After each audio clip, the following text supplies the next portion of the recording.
Hello students, दी learning बस channel में आपका स्वागत है। बच्चों, आज हम सीटेट के पास्ट ईयर के क्वेश्चन करने हैं सीडीपी के। इसके पहले के 10 क्वेश्चन हम कर चुके हैं। ये है क्वेश्चन नंबर 11 to 21। ये वो क्वेश्चन है जो आपके 2016 वाले एग्जाम में पूछे गए थे। तो बच्चों, क्वेश्चन नंबर 11 क्या बोल रहा है? This cephalocaudal principle development explain how development process from, मतलब जो सेफेलोकॉर्डल विकास का जो सिद्धांत है ये बताता है कि जो विकास है वह कैसे आगे बढ़ रहा है। तो वो हेड टू टो के डायरेक्शन में आगे बढ़ता है। सेफेलोकॉर्डल के अकॉर्डिंग जो बच्चा है वो पहले अपने हेड पर कंट्रोल लाता है, फिर अपनी गर्दन पर, फिर अपने लोअर बॉडी पार्ट पर कंट्रोल करता है। चलिए नेक्स्ट क्वेश्चन पर आगे बढ़ते हैं। क्वेश्चन नंबर 12 किस बारे में बात कर रहा है? विच of the following is the sensitive period of the language development. Sensitive period कौन सा होता है लैंग्वेज डेवलपमेंट के लिए? तो वो होता है हमारा अर्ली चाइल्डहुड। बच्चा 6 साल तक की उम्र, मतलब 0 से 6 वर्ष तक की उम्र में ना बहुत ज़्यादा तेज़ी से लैंग्वेज डेवलपमेंट करता है। और वो कौन सी लैंग्वेज सीखता है? मोस्टली जो उसके, मतलब मोस्टली क्या, जो उसके घर में जो लैंग्वेज बोली जा रही है ना, बच्चा उसी को ही सीखता है। ठीक है, चलिए नेक्स्ट क्वेश्चन पर आगे बढ़ते हैं। क्वेश्चन नंबर 13 है हमारे पास। अ गर्ल, मतलब एक है 6 साल की लड़की है जिसके जो, मतलब जो शो कर रही है एक्सेप्शनल स्पोर्टिंग एबिलिटीज़ को, मतलब असाधारण खेल की क्षमता। उसके माता पिता, मतलब जो उसके दोनों के दोनों पेरेंट्स हैं वो भी स्पोर्ट्स पर्सन हैं और उसको कोचिंग के लिए भेजते हैं। तो जो उसकी कैपेबिलिटीज़ है are most likely to be result of the interaction, मतलब जो उसकी कैपेबिलिटीज़ है वो किसका, मतलब किसके इंटरेक्शन से आया है? क्या उसकी ग्रोथ एंड डेवलपमेंट से आया है, या फिर उसकी हेल्थ और ट्रेनिंग, या फिर डिसिप्लिन एंड न्यूट्रिशन, या फिर हमारा हेरिडिटी एंड एनवायरनमेंट? तो जो उसका करेक्ट आंसर है हमारा option number D, heredity and environment. क्योंकि जो डेवलपमेंट होती है ना बच्चों, वो क्या होती है? प्रोडक्ट होती है इसका हेरिडिटी और एनवायरनमेंट का। चलिए क्वेश्चन नंबर 14 पर आगे बढ़ते हैं। क्वेश्चन नंबर 14 में हमसे पूछा गया है सेकेंडरी एजेंट ऑफ सोशलाइजेशन। तो बच्चों, जो सोशलाइजेशन होता है ना, सोशलाइजेशन एक ऐसी प्रोसेस होती है जिसके अंदर बच्चा लर्न करता है कि ना how to behave and relate with others, मतलब दूसरों के साथ कैसे क्या करें, बिहेव करना चाहिए। अब प्राइमरी सोशलाइजेशन क्या होता है? वो सोशलाइजेशन जो बच्चा अपनी फैमिली से सीखता है। और सेकेंडरी वाला कहाँ पर आता है? बच्चा अपने स्कूल और नेबरिंग से सीखता है। ठीक है, चलिए नेक्स्ट क्वेश्चन पर आगे बढ़ते हैं। क्वेश्चन नंबर 15 है हमारे पास। क्वेश्चन नंबर 15 है वाइगोस्की का। अकॉर्डिंग टू लेव Vygotsky the primary cause of cognitive development क्या होता है? अब देखो, जो प्राइमरी कॉज होता है, जो प्राइमरी कॉज होता है कॉग्निटिव डेवलपमेंट का, वाइगोस्की के अकॉर्डिंग होता है सोशल इंटरेक्शन।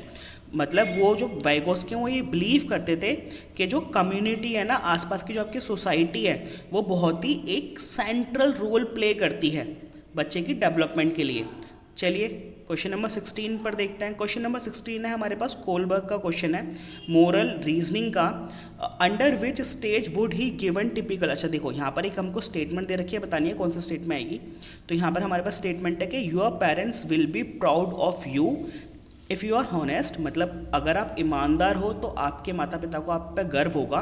तो ये बताइए सोशल जो इसकी आपका सोशल कॉन्ट्रैक्ट के अंदर आएगा, गुड गर्ल गुड बॉय के अंदर आएगा, लॉ एंड ऑर्डर ओरिएंटेशन के अंदर आएगा, या फिर पनिशमेंट एंड ओबीडियंस? तो इसका आंसर है हमारे पास क्या, good girl and good boy का अंदर ये रिलेट करेगा। क्योंकि जो बच्चे होंगे वो किस चीज़ पर फोकस करेंगे कि अगर हम अच्छे इंसान बनेंगे तो हमारे माता पिता हमसे क्या होंगे, खुश होंगे। चलिए क्वेश्चन नंबर 17 को देखते हैं। क्वेश्चन नंबर 17 क्या बोल रहा है? ये पियाजे का क्वेश्चन है। अकॉर्डिंग टू जीन पियाजे which of the following is in necessary for the learning. इन चारों में से कौन सी चीज़ है जो लर्निंग के लिए बहुत ज़्यादा ज़रूरी है? तो हमारे पास इसका जो करेक्ट आंसर था वो था option number 4, active exploration of environment by the learner. मतलब शिक्षा द्वारा पर्यावरण की सक्रिय खोज क्या है इसका राइट आंसर है। चलिए नेक्स्ट क्वेश्चन पर आगे बढ़ते हैं। Question number 18। क्वेश्चन नंबर 18 क्या बोल रहा है? अकॉर्डिंग टू जीन पियाजे schema building occurs as the result of modifying new information to fit existing in schema by the modifying old schema as per the new information. ठीक है, this two process are known as, देखो according to Jean पियाजे जो schema building है occurs as the result of modify करना new information को to fit existing schema and modifying old schema as per the new.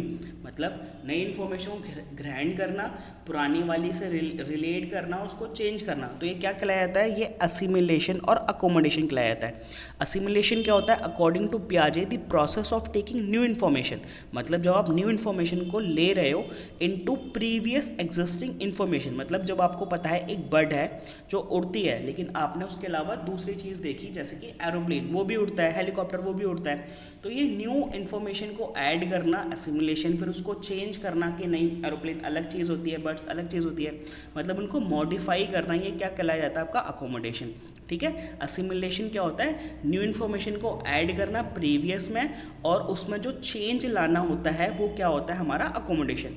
चलिए question number 19 को देखते हैं। क्वेश्चन नंबर 19 क्या बोल रहा है, in a process of class setup, मतलब आप एक क्लास का सेटअप कर रहे हो, the teacher facilitate learning by the providing an environment that, इसका आंसर है जो हमारे पास है वो है प्रमोट डिस्कवरी। क्यों, देखो एक क्लास सेटअप में आप कभी भी नहीं चाहोगे कि बच्चे को ना मतलब रजिस्टिविटी हो, वो रुके किसी तरह से, बच्चों को डिस्करेज करना कभी भी नहीं चाहोगे। आप कभी भी ना रिपीटेशन को इंक्रीज़ नहीं करोगे, मतलब दोहराने को प्रोत्साहन नहीं दोगे। आप हमेशा किस चीज़ पर फोकस करोगे, खोज को बढ़ावा देना, ताकि बच्चे एक्टिव पार्टिसिपेशन निभाए क्लास के अंदर। आज का हमारा लास्ट क्वेश्चन है हार्वर्ड गार्डनर का। Harvard Gardner's theory of multiple intelligence suggest है, मतलब हार्वर्ड गार्डनर की जो थ्योरी है मल्टीपल इंटेलिजेंस की, वो क्या सजेस्ट करती है। तो जो हार्वर्ड गार्डनर है उन्होंने 8 तरह के मल्टीपल इंटेलिजेंस को के बारे में बताया है।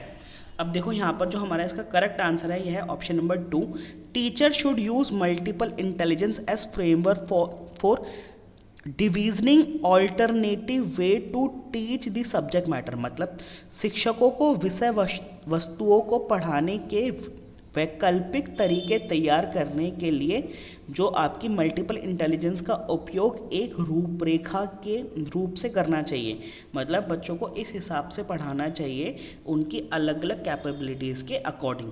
देखो intelligence is slowly determine IQ, ये गलत है। IQ और इंटेलिजेंस का कोई लेना देना नहीं होता। Ability is destiny and does not change over the period, ये भी गलत है हमारे पास। Every child should be taught every subject in 8 different ways, ये भी गलत है कि हर बच्चे को 8 तरह से उनको पढ़ाना चाहिए अलग अलग तरीक़ों से। तो हमारे पास जो करेक्ट आंसर है वो क्या है कि teacher should use multiple intelligence framework for diversing alternative way, मतलब अलग अलग तरीके ढूंढने चाहिए बच्चों को पढ़ाने के लिए। आई होप आपको हमारे ये 11 से लेकर 20 तक के सारे क्वेश्चन पसंद आए होंगे। इसका नेक्स्ट पार्ट जल्दी ही हम अपलोड करेंगे। अगर आपको हमारी वीडियो अच्छी लगती है प्लीज़ हमारे चैनल को लाइक एंड सब्सक्राइब करें। Thank you guys and all the best for your exam.